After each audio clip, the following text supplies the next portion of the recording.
6 जून 2026 रोजी सह्याद्रीच्या कुशीत वसलेले लोणावळा खंडाळ्याच्या निसर्गरम्य परिसरात जागतिक पर्यावरण दिनानिमित्त हरित संकल्पाचा अनोखा उत्साह रंगला। संत निरंकारी मिशनच्या सामाजिक शाखा संत निरंकारी चॅरिटेबल फाउंडेशन यांच्या पुढाकाराने वृक्षारोपण, स्वच्छता आणि जनजागृतीचा व्यापक उपक्रम राबवण्यात आला। सद्गुरू माता सुदीक्षाजी महाराज यांच्या प्रेरणेने आयोजित या अभियानाने पर्यावरण संवर्धनाला अध्यात्माची जोड देत समाजासमोर एक आदर्श निर्माण केला। महाराष्ट्र, पुणे, खंडाळा, लोणावळ्यासह महाबळेश्वर, पाचगणी, पन्हाळा आणि सोमेश्वरसह देशभरातील 18 प्रमुख पर्यटन स्थळांवर एकाच वेळी हा उपक्रम राबवण्यात आल्याने पर्यावरण संरक्षणाचा संदेश अधिक व्यापकपणे पोहोचला। लोणावळा आणि खंडाळा परिसरात सकाळपासूनच स्वयंसेवक, सेवादल सदस्य आणि नागरिकांनी मोठ्या उत्साहात सहभाग नोंदवला। खंडाळा ते अमृतांजन पॉइंट, वलवण तलाव, कावेरी फार्म, नागरगाव, लोहगड उद्यान, रायउड परिसर, लोणावळा धरण गेट, भुशी रोड, तुंगारली चौक तसेच नगर परिषद कार्यालय परिसरात स्वच्छता आणि वृक्षारोपणाची मोहीम राबवण्यात आली। लोणावळा नगर परिषदेच्या सहकार्याने झालेल्या उपक्रमात नगराध्यक्ष राजेंद्र सोनवणे, नगरसेवक, पदाधिकारी आणि विविध सामाजिक घटकांनी सहभाग घेतला।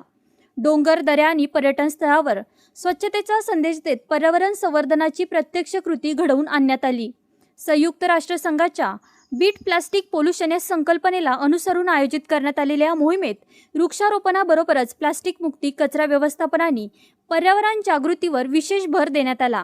स्वयंसेवकांनी पथनाट्य, जनजागृती फलक, मानवी साखळी आणि संवाद मोहिमांद्वारे नागरिकांपर्यंत पर्यावरण संवर्धनाचा संदेश पोहोचवला। निसर्गाची सेवा हीच प्रभुसेवा हा संदेश या अभियानाचा केंद्रबिंदू ठरला। पर्यावरणाच्या संरक्षणासाठी केवळ सरकारी यंत्रणांवर अवलंबून न राहता प्रत्येक नागरिकांनी जबाबदारी स्वीकारण्याची गरज अधोरेखित करण्यात आली।